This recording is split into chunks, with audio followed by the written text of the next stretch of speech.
Fala, rapaziada, saudações vascaínas. Terminou agora há pouco Vasco 1, Bahia 2 e é inacreditável. De fato, não tem mais condições. Eu, sinceramente, como um torcedor vascaíno, não sei nem mais o que falar sobre Vasco na Série B do Campeonato Brasileiro. Eu só não aguento mais ver esse time jogando. Eu, como torcedor do Vasco, não aguento mais sentar para assistir um jogo do Vasco e nem sequer torcer. Porque mais uma vez, como aconteceu lá na quinta-feira retrasada contra a equipe do CSA em Alagoas, o Vasco hoje entrou em campo e não deu motivo para o torcedor vascaíno torcer. Em um momento do jogo, no segundo tempo, quando o Vasco já vinha perdendo de 2-1, estava ali na metade da segunda etapa, o Vasco tinha uma finalização contra 14 do Bahia, gente. E o Vasco estava perdendo o jogo. O Vasco não teve um momento da partida que dominou, que trouxe esperanças para o torcedor vascaíno, que iria conseguir fazer o segundo gol. Durante todo o jogo, mesmo com o Bahia vencendo a partida por 2-1, o Bahia estava mais perto de fazer o terceiro do que o Vasco de fazer o segundo e empatar. Então, na boa, não tem mais condições. Eu não aguento mais, gente. Eu abri, né, esse vídeo, eu tô gravando para vocês, sem muitas condições de gravar, por não estar mais aguentando ver o Vasco. Depois de tanto tempo sem assistir, né, o Vasco ficou esses 10 dias sem jogo, eu hoje acordei na expectativa de ver o Vasco entrando em campo novamente, um jogo grande, um jogo de Série A, Vasco e Bahia, na Arena Fonte Nova, estádio lotado. Eu falei, hoje o Vasco vai jogar, hoje eu vou ver o Vasco jogando, tomara que o Vasco vença. Mas quando começa a partida, e a gente vê até os 15 minutos do primeiro tempo, o Bahia dominando, com 80% de posse de bola e o Vasco não fazendo absolutamente nada, você começa a desanimar. O Vasco achou um gol, né? Sinceramente, fez o gol, mas achou um gol ali aos 16, 17 minutos da primeira etapa, no escanteio, um cabeceio do Bruno Tubarão, a bola resvalou no Ricardo Goulart e acabou sendo um gol contra a favor do Vasco da Gama. Mas depois disso voltou a ser aquele Vasco do início da partida, um Vasco fraco, um Vasco ruim, um Vasco sem organização tática nenhuma, um Vasco bagunçado. E mesmo após 10 dias sem ter jogo, mesmo após 10 dias somente de treinamento, o Vasco não mudou nada com relação àquele Vasco que a gente viu enfrentando o CSA em Maceió. Um Vasco sem nenhuma combatividade. Mudou o esquema, mudou as peças, tirou o Raniel, saiu os jogadores ali que a gente pensava que poderia estar atrapalhando o sistema da equipe e nada mudou. Muito pelo contrário, foi um Vasco sem brio, um Vasco sem vida, um Vasco sem vontade de vencer, um Vasco que não tem nada a ver com o Vasco da Gama que a gente conhece, pelo menos o que a gente conheceu.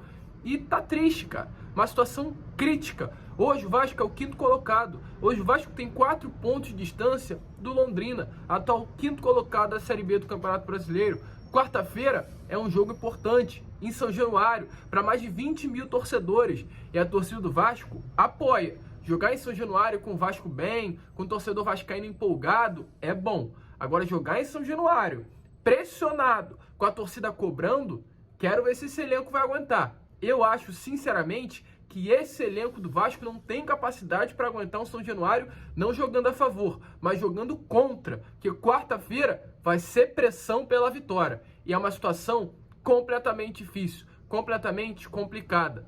Tenso o que a gente viu novamente hoje na Arena Fonte Nova. E, sinceramente, gostaria de falar, não vou culpar jogador não, gente. Eu não vou abrir esse vídeo para culpar Edmar, não vou abrir esse vídeo para culpar Nenê, não vou abrir esse vídeo para culpar Emílio Faro, porque, querendo ou não, quem tem culpa é quem está em cima. A gente culpa o Jorge Salgado, a gente culpa o Carlos Brasil, porque, na boa, permanecer com o Emílio Faro não tem mais condições. O Vasco perdeu para o CSA, o Vasco perdeu para a Ponte Preta e hoje o Vasco perdeu para o Bahia. Nas últimas 3 partidas, o Vasco perdeu, mas não apenas perdeu, o Vasco foi sacudido, gente.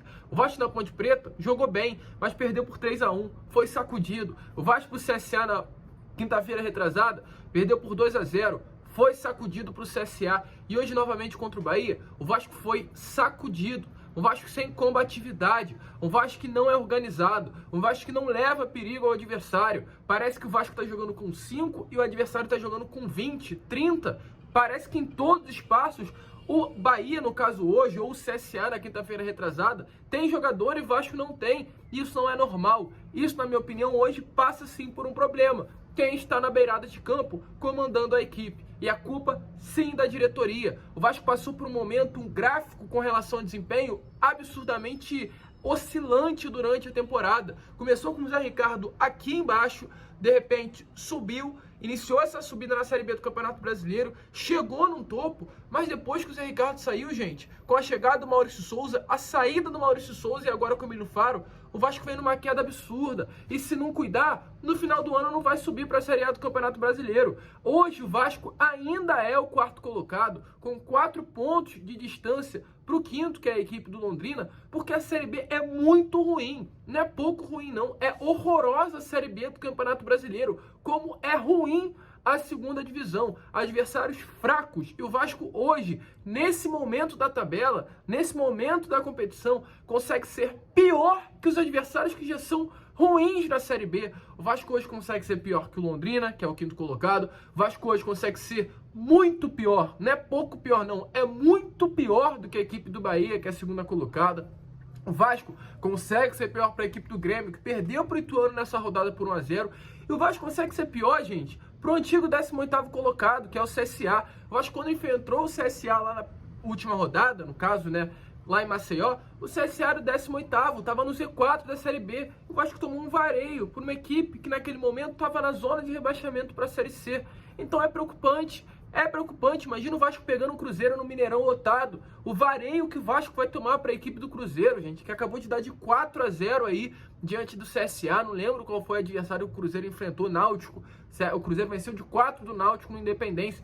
Imagina o Vasco jogando contra o Cruzeiro do Paulo Pesolano. Imagina o Vasco jogando contra o Grêmio na Arena do Grêmio, sem ser essa próxima partida contra o CSA. O Vasco jogar contra o Guarani, depois joga contra o Brusque, depois enfrenta o Cruzeiro fora de casa. Imagina o que vai acontecer, o Grêmio, aliás, né? Então é preocupante. O Vasco tem uma gordura, conquistou uma gordura durante a competição, mas hoje essa gordura acabou completamente. E aí fica a dúvida, será que o Vasco sobe no final do ano? Será que com esse elenco o Vasco vai conseguir o acesso? E a culpa sim da diretoria. É culpa do departamento de futebol, que tinha o Guto Ferreira livre no mercado, não contratou, deixou ele pro Coritiba. Tinha o Anderson Moreira livre no mercado, não contratou. Hoje ele tá fazendo o Bahia jogar. E aí? E aí, diretoria? E aí, Carlos Brasil? E aí, Jorge Salgado? Você acha que com 120 milhões no bolso, terminando o ano na Série B, tá tudo tranquilo? Tá bem, pelo menos colocou 120 milhões, pelo menos foi vendido peça em 2023. Não, não é assim não. O torcedor vascaíno não aguenta mais. Eu, Lucas, não aguento mais o Vasco na Série B do Campeonato Brasileiro. Na boa, cara. Na boa, eu tô cansando de Vasco. Ó, tô sendo sincero aqui pra vocês. Tô sendo sincero. É uma das primeiras vezes que eu me abro assim num vídeo do canal. Eu tô cansando de Vasco da Gama, cara. Tô cansando de ver o meu time perdendo pra Bahia. Tô cansando de ver o meu time perdendo pra CSA, perdendo pra Ponte Preta. Enquanto a gente vê aí o nosso rival, Flamengo, Fluminense, até mesmo Botafogo disputando títulos. No caso, Fluminense e Flamengo, né? Mas o Botafogo pelo menos tá na Série A do Campeonato Brasileiro. Entendeu? E a gente parou no tempo, cara. O Vasco parou no... É inacreditável. A gente vê como o nosso clube parou no tempo, cara. O Vasco parou. O Vasco hoje chegou à marca de 36 anos sem vencer o Bahia na Fonte Nova, cara. O Bahia na Fonte Nova. O Vasco não vence o Bahia na Fonte Nova desde 88, 86, não lembro, 86. Pô, gente, isso não é normal, cara. Isso não é normal. E aí vem, com todo respeito, até um desabafo meu, gente no grupo, aí começa a falar de 777, começa a falar de SAF, começa a falar de política. Pô, eu cansei, cara. Na boa, tô cansado de Vasco. Tô cansado do que vem acontecendo fora do clube. Tô cansado disso tudo. Eu não aguento mais o Vasco. Tem que tirar o Emílio Faro. Gosto muito da pessoa, profissional, CPF, mas o CNPJ dele como treinador, algo que ele deixou bem claro que não queria estar na beirada do campo, não dá mais, não tem mais condições. Então, na boa, chega. Chega, cara. Tem que mudar. Traz um treinador, contrata, dá um jeito. Dá um jeito. Os representantes da 777 vão estar aqui no Rio de Janeiro, conversa com ele, explica a situação, tira alguém da Série A do Campeonato Brasileiro, paga a multa rescisória, mas dá um jeito. Dessa maneira que tá jogando hoje, com o Emílio Faro na beirada de campo, não sobe, tá? Não sobe. Não sobe. Dá muita sorte porque os outros times são horríveis, são fracos. Porque se fosse um pouquinho bom, o Vasco já estaria lá embaixo na competição. Então, ó, chega.